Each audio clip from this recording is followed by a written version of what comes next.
మాజీ ముఖ్యమంత్రి గారి చెల్లి వైఎస్ షర్మిల గారు ఏపీ ఏపీపీసీ అధ్యక్షురాలాగా ఉన్నారు.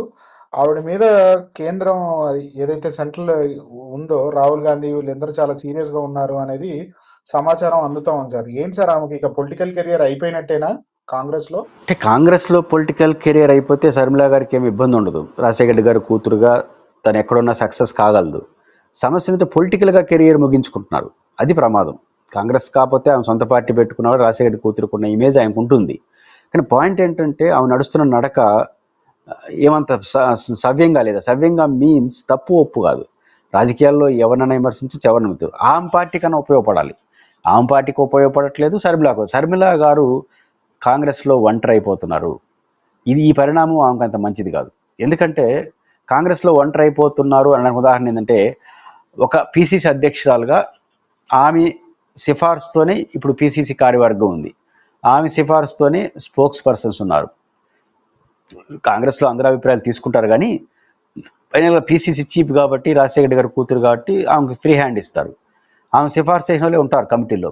ఇప్పుడు షర్మిల గారు మాట్లాడిన తర్వాత ఏ జిల్లాలో కూడా ప్రెస్ మీట్లు పెట్టి మా అధ్యక్షురాలు మాట్లాడినట్టు అని ఎవడు మాట్లాడట్లేదు. స్పోక్స్ పర్సన్ మాట్లాడట్లేదు, పార్టీ లీడర్లు మాట్లాడుతున్నారు. ఎందుకు ఆ పరిస్థితి వచ్చింది అంటే, ఆమె వ్యక్తం చేస్తున్న అభిప్రాయాలు పార్టీ సభ్యులు స్పందించే విధంగా లేవు. ప్రధానంగా ఏంటి రెండు. ఒకటి, షర్మిల గారు, భారతి గారు అండ్ జగన్మోహన్ రెడ్డి గారు షేర్ల వ్యవహారాల్లో మాట్లాడితే పార్టీ శ్రేణులు ఏమనుకున్నారు, మీ కుటుంబ సమస్యను తీసుకొచ్చి మాకు ఎందుకు పార్టీ తగలేస్తారు అనే విమర్శ చేశారు. ఇప్పుడు తాజాగా ఆమె రోజువారీ వ్యవహార శైలి అంటే వైసీపీని విమర్శించద్దని నేను అన్ను. జనరల్గా అధికారంలో ఉన్నప్పుడు జగన్ విమర్శించడానికి, ప్రతిపక్షంలోకి వచ్చేసిన తర్వాత ఓడిపోయిన తర్వాత విమర్శ చాలా తేడా ఉంటుంది. కాబట్టి ప్రతిపక్షం ఉన్నప్పుడు ఇంకా కూడా అన్న మీద ఉన్న జనరల్ కోపంతో మాట్లాడుతూ ఉంటే అది కాంగ్రెస్కి పెద్ద నష్టం కదా. కాబట్టి ఆ కాంటెస్ట్లో కాంగ్రెస్ పార్టీకి ఇది తీవ్రమైన నష్టం జరుగుతుంది. ఆమెకు నష్టం జరగడమే కాదు, అయితే ఒకటి అనొచ్చు, కాంగ్రెస్ పార్టీ బలంగా లేదు కదా, నష్టం లాభం ఎందుకు ఉంటుంది, పెద్ద ఉండదు కదా అని అనొచ్చు. నిజమే అది ఈ రోజుకి. కానీ కాంగ్రెస్లో బలహీనపడడం కన్నా, ఎందుకంటే కాంగ్రెస్ పార్టీ ఆల్రెడీ బలహీనంగా ఉంది ఆంధ్రప్రదేశ్లో.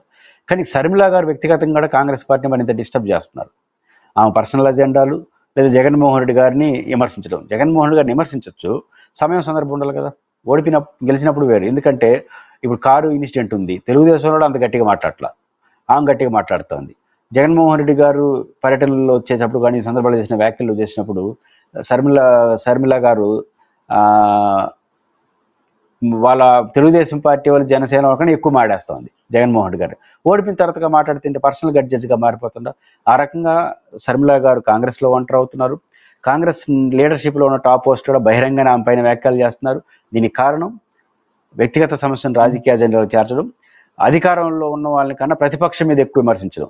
ఈ ఒంటరితనాన్ని, దీని ఫలితంగా ఒంటరి అవుతుంది రాజకీయంగా. ఈ ఒంటరితనాన్ని వీలైనంత వరకు పోగొట్టుకొని సరైన మార్గంలో నడిస్తే ఆమెకి మంచి భవిష్యత్తు ఉంటుంది. అలా కాకుండా ఇదే పద్ధతిలో పోతే వేరే పార్టీ ముద్ర వేసేసి ఆమె అనవసరంగా వైసీపీలోకి వచ్చే అవకాశం ఏమైనా కనిపిస్తుంది అంటారా సార్?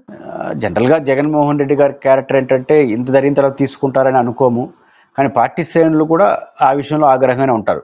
అంటే విమర్శలు ఎలాంటిదైనా ఒక కీలకమైన సమయంలో ఓడిపోయి ఇబ్బందులు ఉన్నప్పుడు ఆయన మీద టార్గెట్ చేయడం అంటే అది పార్టీ శ్రేణులు అంతా త్వరగా జీర్ణించుకోలేవు. జగన్మోహన్ రెడ్డి గారు ఇప్పట్లో అలాంటి నిర్ణయం తీసుకుంటారని నేనైతే అనుకోవట్లేదు.